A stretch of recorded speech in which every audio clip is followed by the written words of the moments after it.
Despite federal and state regulations, hospitals in Texas are failing to provide price transparency for medical procedures they provide. I'm Brenda Valdivia in for Craig Cohen, and today on Houston Matters, we discuss the latest in a series of reports from health economist Vivian Ho. Houston Matters with Craig Cohen is a production of Houston Public Media with support from Baylor College of Medicine. Also this hour, how do local animal rescues handle the surge of puppies and kittens born every year in Houston, especially in an area known as the Corridor of Cruelty? Then, when Cinco de Mayo coming up next week, what's the holiday really about? And is it okay to use holidays like that as an excuse to drink or sell mattresses? And Kenny Wayne Shepherd became a star blues guitarist as a teenager. We discuss the lessons he's learned from touring with another blues legend, 91-year-old Bobby Rush. We start with a news update from NPR and News 88.7. Stay with us.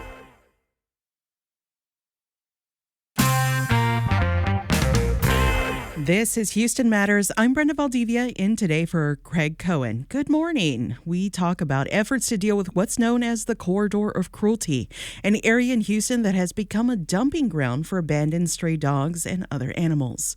Plus, with Cinco de Mayo coming up next week, we discuss how many holidays get co-opted and how we can turn cultural appropriation into appreciation, but also drink and, sell mattresses.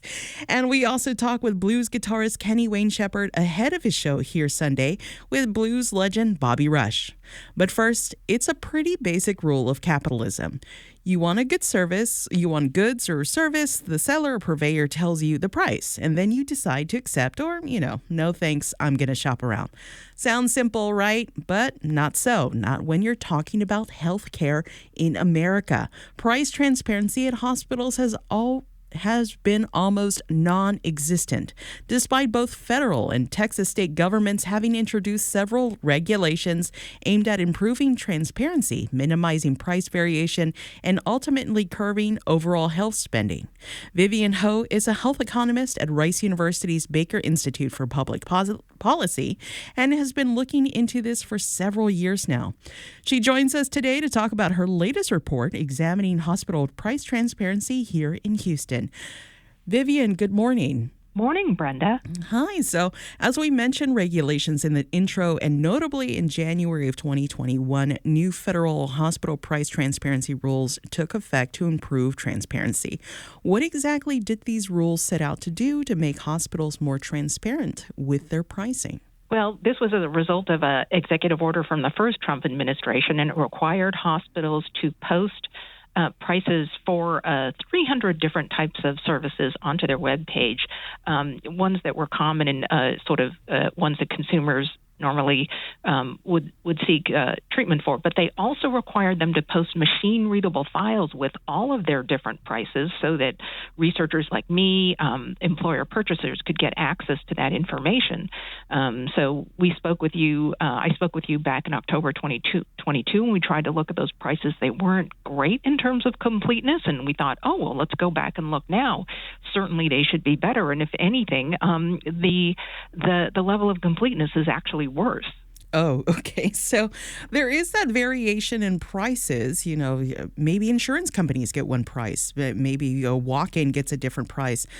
Is that part of what adds to the complexity of these prices? Oh, yes, absolutely. And if one looks at the issue brief, you're going to see important differences in prices between the three or four major hospitals in the Texas Medical Center. I don't want anyone to dwell on those price differences right now because, as I said, they are incomplete. We can only compare 11 prices for 11 different things that a patient would stay in the hospital for overnight, and we could only compare fewer than 500 different things that you would go to a hospital on an outpatient basis for. And so, but it's very important that differences in prices across the hospitals and then across the two major insurers we looked at, Blue Cross Blue Shield Texas and United Healthcare.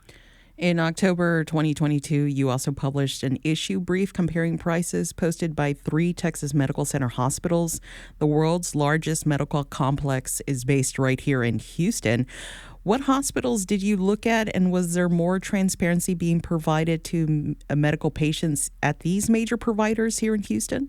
So the hospitals we looked at, we focused on the Texas Medical Center, Baylor St. Luke's, Memorial Hermann, and Methodist Hospital. But in one of those cases, one of the hospitals did not report prices for any of the outpatient procedures. So we had to if we wanted to do comparisons for 3 hospitals, we also included HCA's hospital within the Texas Medical Center. Now, you said there wasn't improvement from 2022, and just this February, there was an executive order issued by President Donald Trump to renew the push for greater transparency. What did his order call for? Well, the order actually is asking the Treasury Department, Department of Labor, Center for and Health and Human Services to strengthen the requirements and make sure the data becomes available. The main problem is that the Center for Medicare and Medicaid Services is responsible for enforcing the price transparency rules, and they have just been too lax. They basically say, if there's a file there, we're going to say that the hospital is in compliance. And they've only fined about 12 hospitals across the entire country, and they haven't filed any of the large healthcare systems, which are the ones with the most pricing power, which are most likely to be charging high prices to consumers. Wow. So in your opinion, what is the way to move forward and make meaningful changes that would give patients some clarity in the future? There is some legislation that is being proposed. It's bipartisan. I think it's Senator Marshall from Kansas and Senator Hickenlooper from Colorado are trying to promote more price transparency, but the key is enforcement. CMS needs to go in there and start implementing the fines that should be imposed on those hospitals that aren't in compliance with the regulations, so that it makes it possible for consumers and employer purchases to really be able to compare prices across sort of everything that we're seeking treatment for. In an ideal world, I'm injured, I get taken to the hospital. Will I see these prices on the wall? How am I going to see them in your ideal world? In the ideal world, there should be 300 common prices of procedures that are available to consumers on the web pages of each of these hospitals, and the machine-readable files should be complete so that if you actually go to your insurer's website, I did this recently. I had to get an x-ray, and the last time I went, I just went to where my physician referred me, and I got a bill for $900.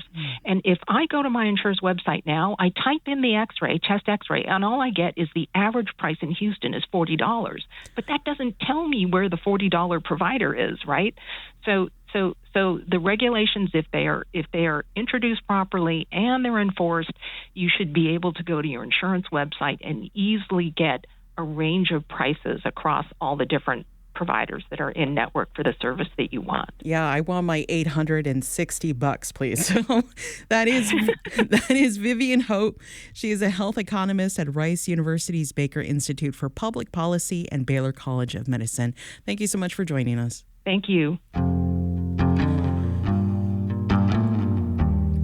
Yesterday was a hard day for us here at Houston Public Media. Today, we take a moment to remember one of our colleagues, friends, and a voice of many of our listeners will know. Matt Thomas, our midday anchor here at News 88.7 and a longtime Texas radio newsman, died on Wednesday after a brief illness surrounded by his loving family.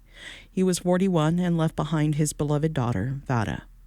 Matt Thomas is known for his steady professional delivery and excellent news judgment. Thomas was a key part of Houston Public Media's news operation starting in July 2022. He was also heard on public radio stations across Texas, anchoring statewide newscasts for the Texas Newsroom from Houston Public Media Studios. Live from the Texas Newsroom, I'm Matt Thomas. 11 Texas counties are now reporting measles cases in connection with the ongoing outbreak. The state has also reclassified several cases that were earlier listed as vaccinated. Matt helped lead local listeners through many important stories, including Hurricane Beryl last summer, the 2024 presidential election, and the Houston snowstorm in January. Thomas was a North Texas native and had a career that included ABC Radio News in New York City, KTRH here in Houston, WFAA Television in Dallas, and KRLD Radio in Dallas. With traffic and weather together at 6:58. Here's Matt Thomas. Well, Alice, we've got the details now on the problem as you make your way through Plano. Northbound 75, Park Boulevard. 2 right lanes are blocked by this accident, and you do have a backup growing beyond the George Bush Turnpike. Things are still going to be slow northbound on 35. As a young reporter, Thomas was assigned to some of the biggest stories in Houston and elsewhere. He spent several weeks sleeping in a news vehicle while covering Hurricane Katrina for KTRH in 2005. He was part of the coverage of Enron's collapse and its aftermath, and he reported live from the scene of a tragic downtown police shooting in Dallas in 2016. Thomas won numerous awards during his career, including regional Edward R. Murrow Awards, a national Murrow for his work on a radio series, and recognition from Texas Associated Press broadcasters for other stories he produced. Matt brought his vast knowledge of Texas to his anchor job every day and was often the first to know about breaking news across the state, helping reporters sort through the important nuances of stories. He is survived by his daughters, parents, and sister, along with many beloved friends and colleagues here in Houston and across Texas. Matt, from your family, friends, colleagues, listeners, and loved ones, we will miss you.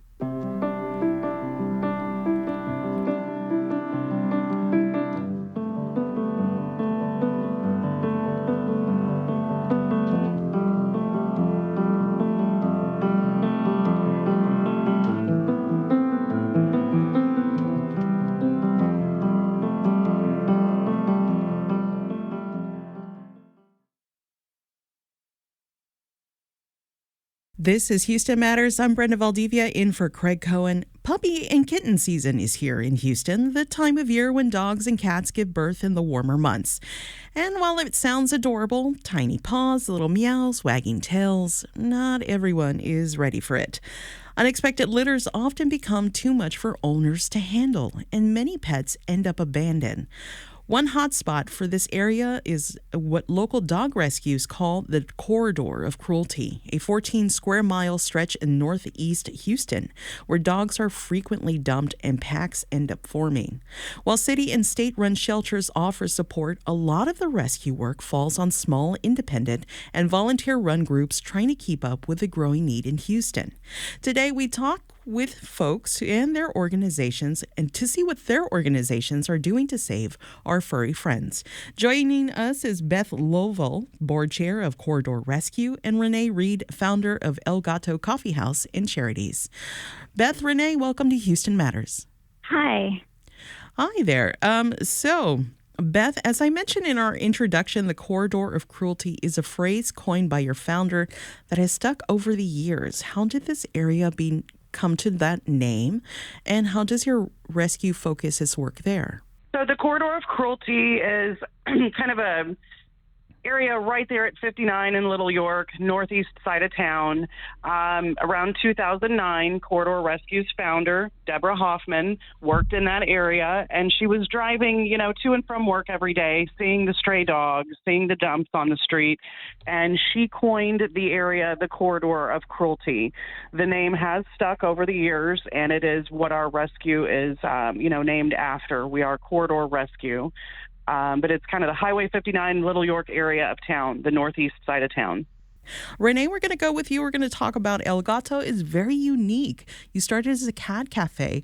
Was that the original intent to just be a cat cafe, or was it always intended to also be a rescue operation? The intention, I think, upon opening was just a cat cafe. We being partnered with one primary rescue group. And we've really just, we just celebrated our 8 years from opening in 2017. And in that 8 years, there's just been a lot of things that have happened, COVID being a big part of how we had to readjust and pivot. And that was really the impetus for us for becoming our own rescue group and no longer working with a primary rescue, but instead all the cats being taken into our organization. And those are the cats that ultimately our guests are coming into the cat cafe to meet and hopefully fall in love with and adopt. Now, I've been to the cat cafe before. It's pretty free roaming. They come and go as they please. You either leave them alone or they come up to you. And some of them are very affectionate. Some are very skittish. There's a lot of personalities going on there. How do you handle so many different cats from different regions, different rescues, getting to know each other? That is the tricky part. I think that's why you don't see a lot of organizations have cats freely roaming, is because there's behavioral as well as health type of items that we have to make sure that we're addressing to do the free roaming responsibly and in a way that is keeping the cat levels of stress down, and so it takes a lot of monitoring and at the initial intake process, which we do intake directly from the public. If you go to elgatocharities.org, there's a Get Help page with an intake application, and so we're collecting as much data as we can about the cats that we're looking to intake, understanding, are they a good fit behaviorally? Are they already socialized? Are they adoptable already? So we're looking for that criteria. And then upon intake, we're, separating our small medical team. We don't have a clinic, which makes us not really a shelter. In part of the uniqueness of the concept. But we have a small medical team that's evaluating them, doing a little health exam. Everybody's coming in vetted.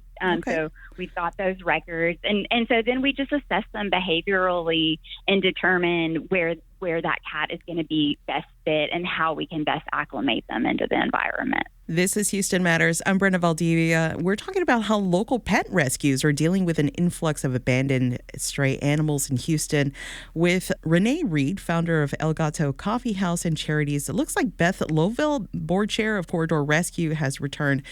You sent me some photos to prepare for an interview yesterday, and I'll be honest, some of them were so graphic and upsetting in their injuries that we can't even share them on our website. There's just different levels of physical neglect and some outright abuse. What are the emotional and mental tolls these rescue efforts take on your team? It is pretty emotional. I'll be honest with you. It's very hard for a person to go out to the corridor of cruelty area and see the conditions firsthand and know that, no, it's not feasible to pick up every dog we see on the street. We've had a lot of people say, I'd love to help, but that's just too hard for me. That's I can't sleep at night knowing that I left a dog out there. Unfortunately, it's just, like I said, it's not a feasible thing to think that we could ever pick up every single dog we see on the streets. We don't have the funding. We don't have the space. We don't have the manpower to take care of that many animals. And animals are unfortunately dumped and abandoned on a daily basis out in that area. So it's a constant thing. It's very emotional. It's very draining.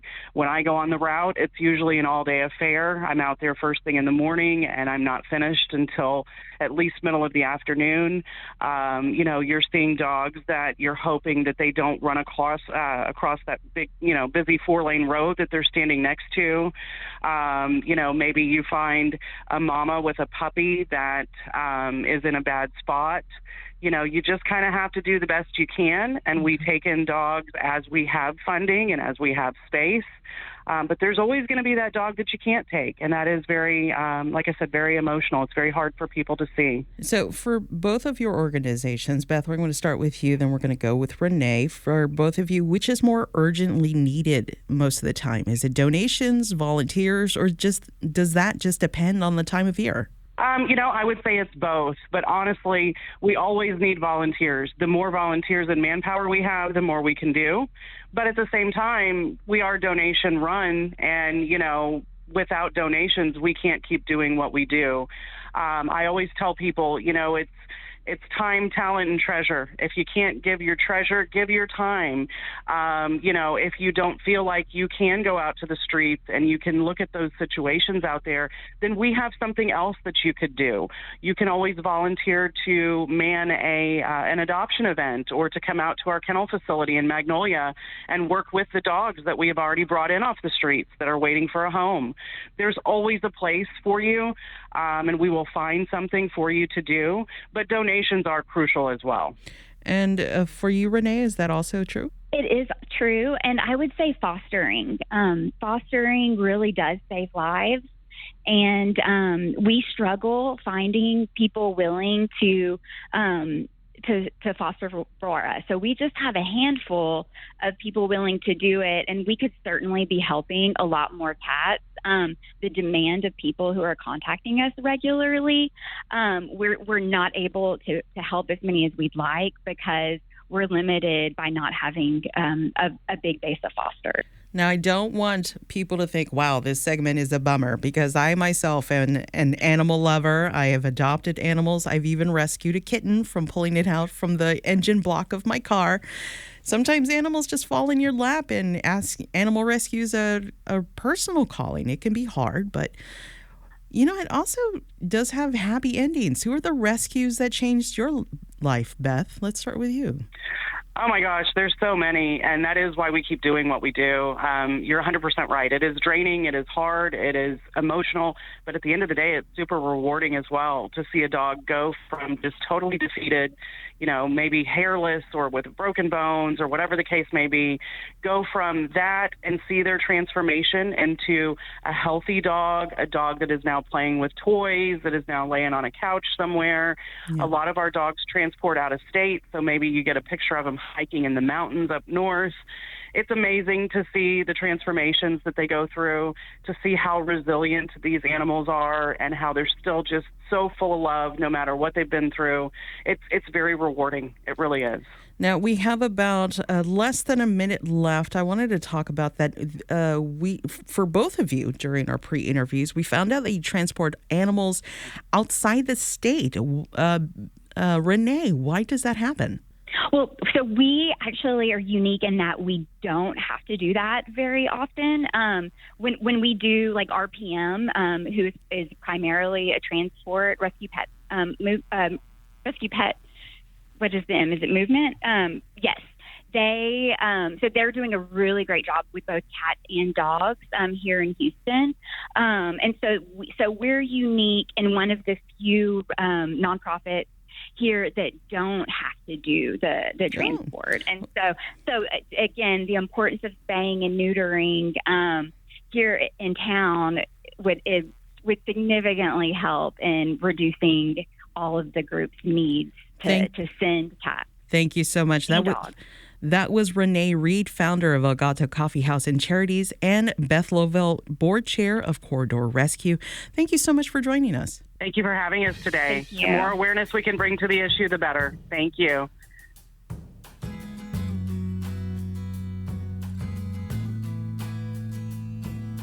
Just ahead, Cinco de Mayo's next week, what the holiday's really about, and how days like it often get turned into something else, as Houston Matters continues.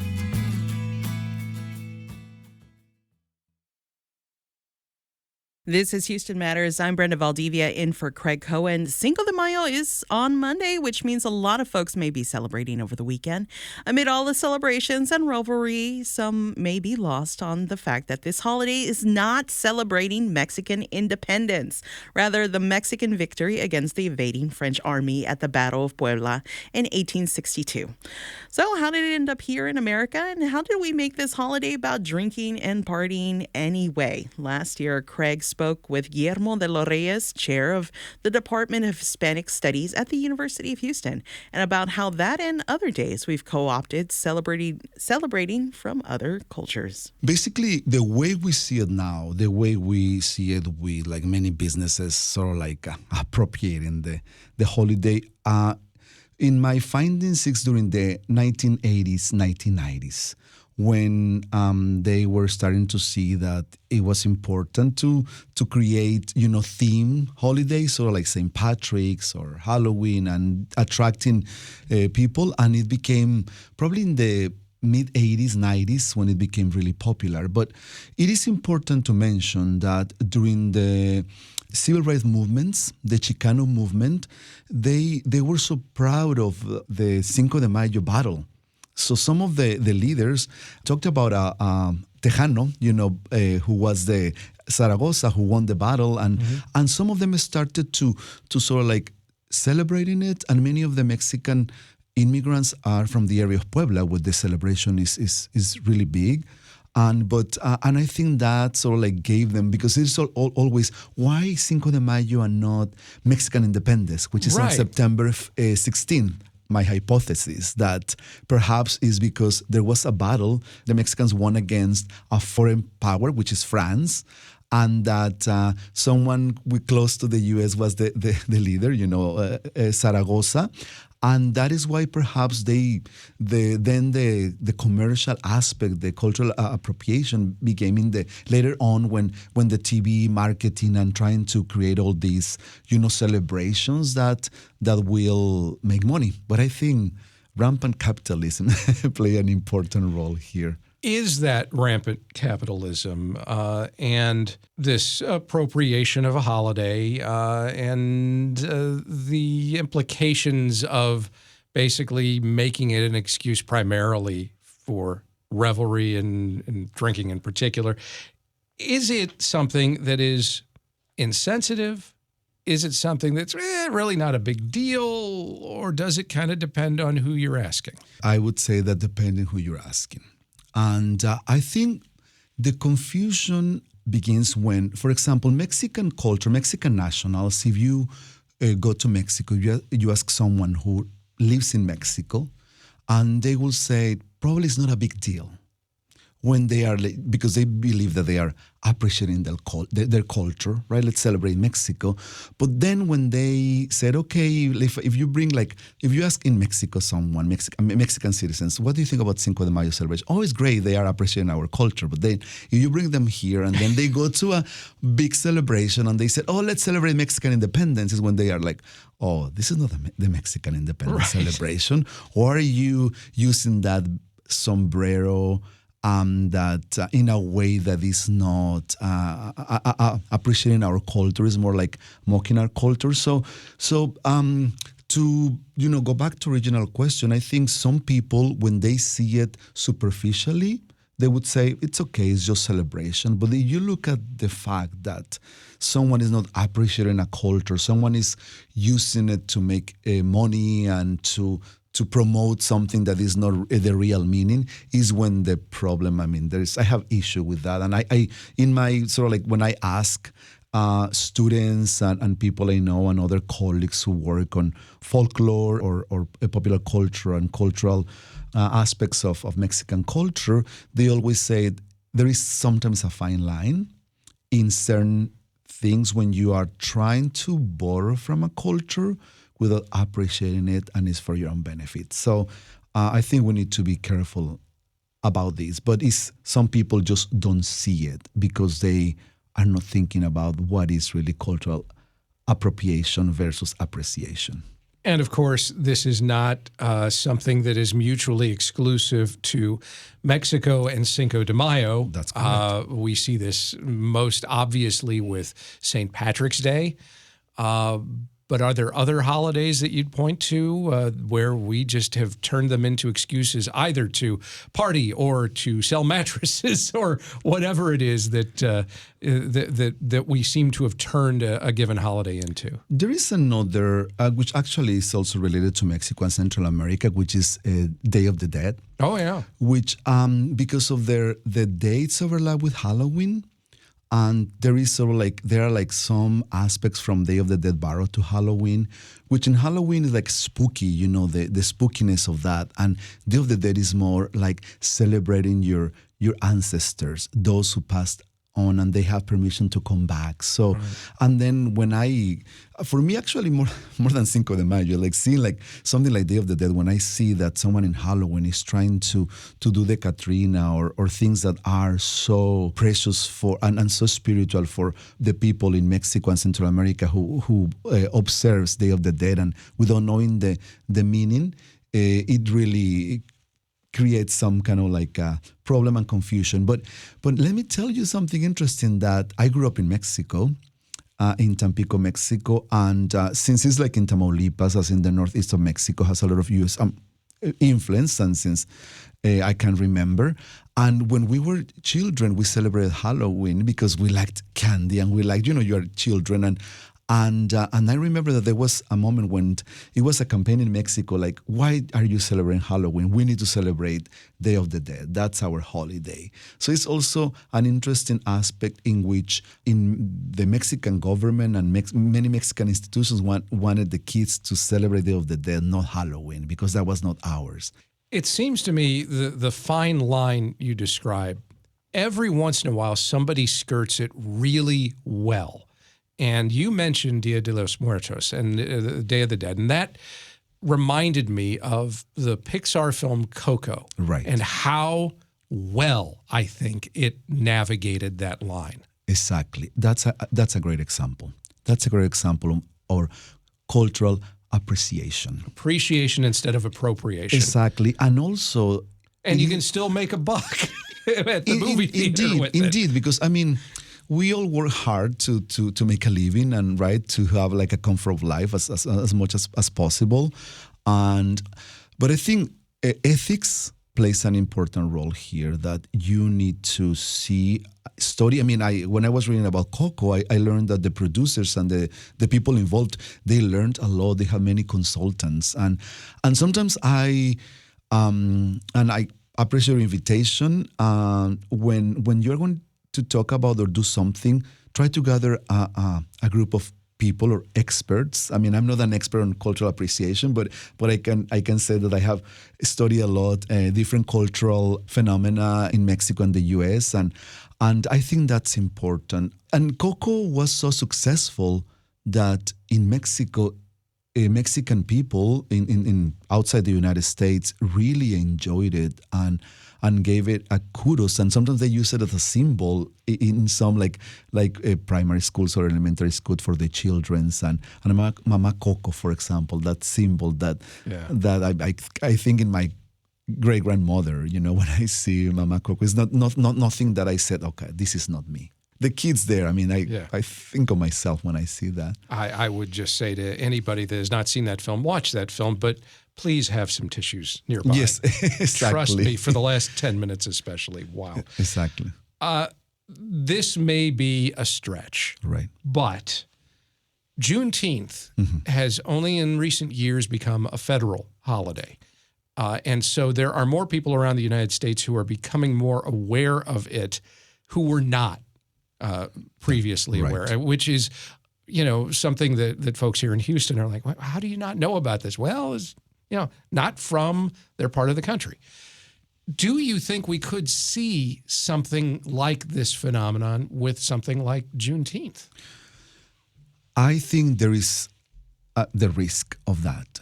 I mean, first of all, I would like to say that I was very happy that here at the University of Houston, the new Department of African American Studies really made us aware of the celebration. They gave T-shirts away. I mean, away also the university and all that to learn about the celebration, about what is the meaning. And I learned a lot about it. And I was so happy. But then when I went home, I was like, is this going to become like the Cinco de Mayo, that we are just celebrating something? And sometimes a member of a group, a particular culture that has not been valued in a given society, when they see that there is some celebration of their culture, they're happy and there is the excitement. But then is it moving forward in the positive direction, or is going backwards to a celebration that really dilutes the meaning of something like, for example, I was thinking about when you use like Native American symbols in any quilt that is not made by Native Americans, or how we use and appropriate the symbols or different cultures by the big corporations in their clothing, and without really giving any credit, but also any appreciation. So those are ways that I think we always have that risk. So take a minute to remember what Cinco de Mayo is actually about. And then, if you want to go out and have a drink or 10 or whatever it is you do, that's okay too. Exactly. Especially if adults. Yeah. You think about, it was a battle in Mexico in Cinco de Mayo 1862 that the Mexicans won, that are very proud of that battle, although it's celebrated in the region of Puebla more than in the rest of the country. However, the Mexican government respects the celebration. Many people from Oaxaca to Tijuana celebrate it in a sense that it's just another, holiday that we celebrate, but never we don't celebrate the same way that is celebrated in the United States. However, I do like the fact that, for example, some Mexican consulates around the United States have a celebration of Cinco de Mayo in the United States, from San Diego to Houston to Seattle, because they understand that there has been an appreciation of the culture by many people, and it is important to help the citizens of the U.S., whatever is their background, to tell them what is the meaning of Cinco de Mayo and how they can appreciate Mexican cultures. Guillermo de los Reyes is chair of the Department of Hispanic Studies at the University of Houston. He spoke with Craig Cohen last year. Just ahead, blues guitarist Kenny Wayne Shepherd explains why going by three names has nothing to do with emulating one of his heroes, Stevie Ray Vaughan. Stay with us as Houston Matters continues.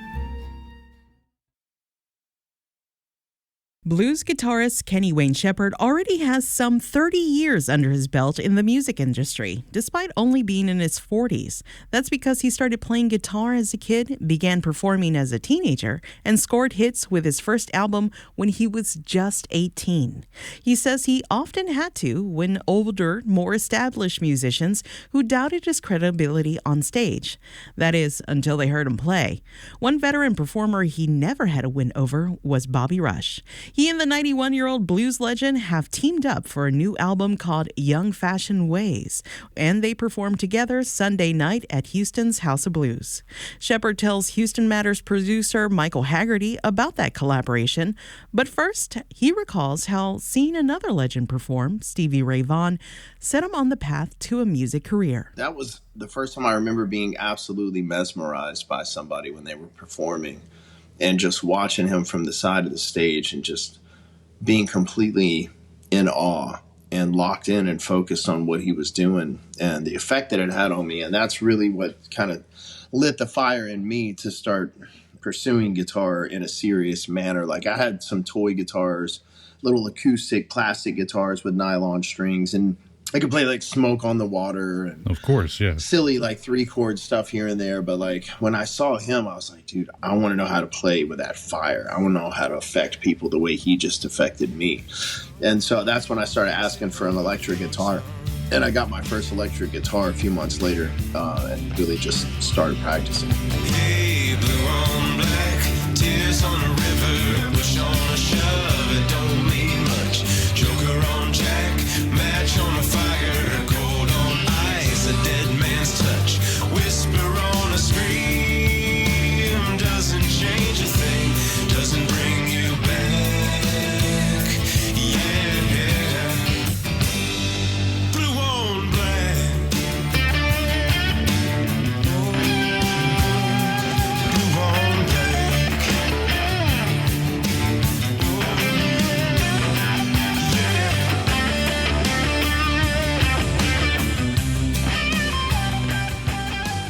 Always wondered, is your decision to go by Kenny Wayne Shepherd an homage to him using three names? No. Actually, if anything, I would have rather not done that because, people always make the Stevie Ray Vaughan comparison, and a lot of guitar players from my generation were trying to like not even talk about Stevie Ray Vaughan because they were scared they were going to get labeled as a Stevie Ray Vaughan wannabe. But I just felt like it would be a disservice to him for me to try and pretend like he didn't have the effect on me that he had. It's like I owed it to him because he literally lit that fire inside of me. And if it wasn't for him, I don't know that I'd be doing what I'm doing. So, you know, I never wanted to be Stevie Ray. I wanted to be Kenny Wayne, but I wanted to play with that intensity like he did. And so the whole name thing actually happened because when I put my band together, I was just Kenny Wayne. And we were doing shows, and then there was some guy actually from Texas in the Dallas area, had a long beard like Billy Gibbons, you know, and his name was Kenny Wayne, and he had like a Southern rock blues band. But he never really like became hugely successful. But I got booked to play the Starplex Amphitheater in Dallas. It's called something else now, and open up the B.B. King Blues Festival one year. This is before I had a record deal or anything. And this guy heard these commercials on the radio saying, you know, Kenny Wayne opening up for B.B. King. And he, even though he never spoke to anybody, nobody ever called him to book him. He just assumed that like he had the gig because he heard his name on the radio. And so then when he called and found out that it wasn't for him, he started writing us letters and like harassing us and threatening to sue me and my dad because I was trying to steal his identity and he was the original Kenny Wayne. He's even got a website that's still, I think, still up from like the late 90s, early 2000s, where he's like the original and the only real Kenny Wayne. So anyways, long story short, my attorneys told me at the time I had to hire lawyers, and they said, well, you know, legally you could be Kenny Wayne all around the whole world. But in Texas, this guy actually might have a claim because he had been performing in the state of Texas under that name and before you. And so rather than have to like deal with all of that, I added the name Shepherd, which actually is my mom's maiden name. So that's how I got with the 3 name thing. I was not trying to be like Stevie Ray Vaughan or any of those guys. It was a legal situation. And so I had to add the 3rd name to keep this guy from harassing me. There's a lot more to that story than I thought. Wow, that's why you asked the question. I know, you got an answer that you weren't expecting, right? Yeah, that's why it pays to ask the question.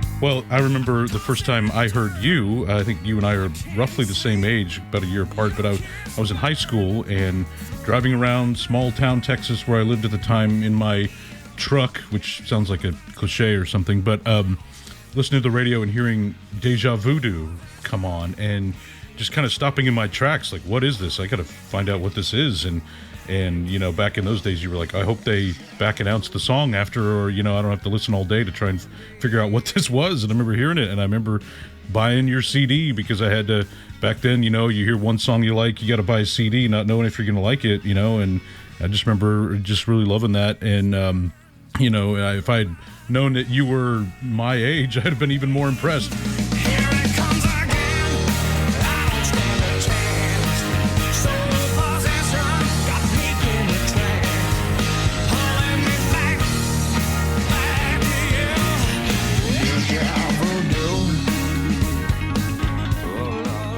What was it like coming up in music, being, you know, at a young age? Well, I mean, I think it was great, to be honest with you, because, you know, when all my friends were trying to figure out what they were going to do with themselves as they got through high school and started looking at college and, you know, all this pressure to pick a career path, I was already headed down the path of my career. A lot of people ask me in the early days, they're like, do you think you're missing out on anything? Like being so young and being out on the road. I'm like, no, dude, I'm getting to like see the world. I'm playing music. People are showing up to hear it, you know, like I'm not missing out on anything. I'm doing things that people dream about. So I think it actually gave me a head start. The only thing about being young, and really, I don't know that age matters that much. It's just like when you're new to the music business, there's a lot to learn because there's lots of curveballs and lots of like ways to get ripped off and screwed over and things that people will do or can do that you just don't even know exist yet. And so you kind of have to learn as you go. But I think maybe just starting early helped benefit me so that by the time I was 30, I already had a real, 25, 30 years old, already had a real grip on, all the aspects of what can happen in the music industry. So, yeah, I think it was probably really good. I feel fortunate. And plus, I'm 47 years old, but I've had a professional recording career and touring career for 30 years or more than 30 years as far as playing gigs go. And I'm still young enough to have hopefully many years ahead of me left to do it. Yeah, if you were working a desk job, you were almost ready to retire by now. I know, right? In those early days, was there something, an experience or something somebody said, one of those older, more established blues musicians that like stuck with you, that helped you along the way? I mean, I got a lot of great advice. And, it's like I said, at first you would sometimes, depending on who it was, even the musicians, you'd encounter the skepticism. They look at you or me and be like, what does this kid know about playing the blues? But the moment you start playing, it's like all that goes out the window. It's like you can immediately communicate on a level that age doesn't matter, background doesn't matter, color, sex, none of that stuff matters. It's like once you're playing music together and they understand that you're capable, of communicating yourself in that way, then all the barriers come down, And so as a result, I was able to prove myself to just about anybody I ever stepped on a stage with, and then you become friends. And then that's when, people start giving you advice because you're young. And I had a lot of great advice, but some of the best advice I got was from B.B. King because he ended up becoming like another father to me. And I did so many tours with him and sat and talked with him about so much stuff. But he'd give me advice to everything from like, music stuff, but really more personal stuff. He'd give me a lot of like relationship advice and what not to do when it comes to women, Andy. Yeah. The thrill is gone. The thrill is gone away. Thrill is gone, baby. Thrill is gone away. You done me wrong, baby. Gonna be sorry someday. Speaking of established, long, successful musicians, I mean, you're touring now with Bobby Rush, a blues icon. He's 91 years old. We got this new album, Young Fashioned Ways. What do you think you each bring to this collaboration, and what does that result in when it's combined, mixed up? Well, I mean, I think we both, I bring my style of playing and I bring a little bit of a different approach to the music and the production, producing the record. And he brings this level of authenticity, so it's like I bring a little more new age approach to things, and he brings this historically authentic approach. And when you bring those two things together, man, I just think that's a real winning combination. Are there a couple songs from the album that really stand out that like really exemplify that, you think? I think they all stand out to me, but like, there's a song called Make Love to You. That one's got a hip, it's really stripped down, but it's got a really kind of hip approach to it. When it ain't but three things in this whole world I ever wanted to do: making music and making money, making love to you. Making love. You So Fine is a little more traditional. Hey Baby, that's another one that's super cool, very vibey. One day you say you love me, one day you say you don't, someday you say you will, girl, sometime you won't. Hey baby, you got me so confused. I mean, they're all great, otherwise we wouldn't have put them on the record. But you got a lot of variety to choose from big full band stuff with a horn section to totally stripped down acoustic stuff. you've worked with so many different artists. You talked about B.B. King. I mean, what does working with a guy like Bobby Rush teach you as a musician going forward that you carry with you? Well, I mean, what he showed me is he has an incredible work ethic. Like, I'm a hard worker, so I didn't know that I had a whole lot to learn in that area. But this guy's like 91 years old, and like, there's people that I know decades younger than him that would have a hard time keeping up with him. He's just an incredible human being, and he's a machine, man, and he's serious about his business, and he's serious about his craft and what he does, and it's an inspirational. If I'm blessed to live as long as he has, I hope to be just anywhere near as capable as he is at his age. It's just unbelievable. What are we going to do? What are we going to do? Blues legend Bobby Rush performing there with guitarist Kenny Wayne Shepherd for their album Young Fashioned Ways. The pair performs a Sunday night at Houston's House of Blues. Shepherd spoke with Michael Haggerty. This is Houston. This Houston Matters team includes Craig Cohen, Michael Haggerty, Joshua Zinn, Mincho Jacob, and Laura Walker. Jared Carroll is our technical director. On tomorrow's show, start your weekend right by sharing the good news in your life. You can send those to talk@houstonmatters.org, and we break down the good, the bad, and the ugly. I'm Brenda Valdivia. Join us for those and other Houston Matters.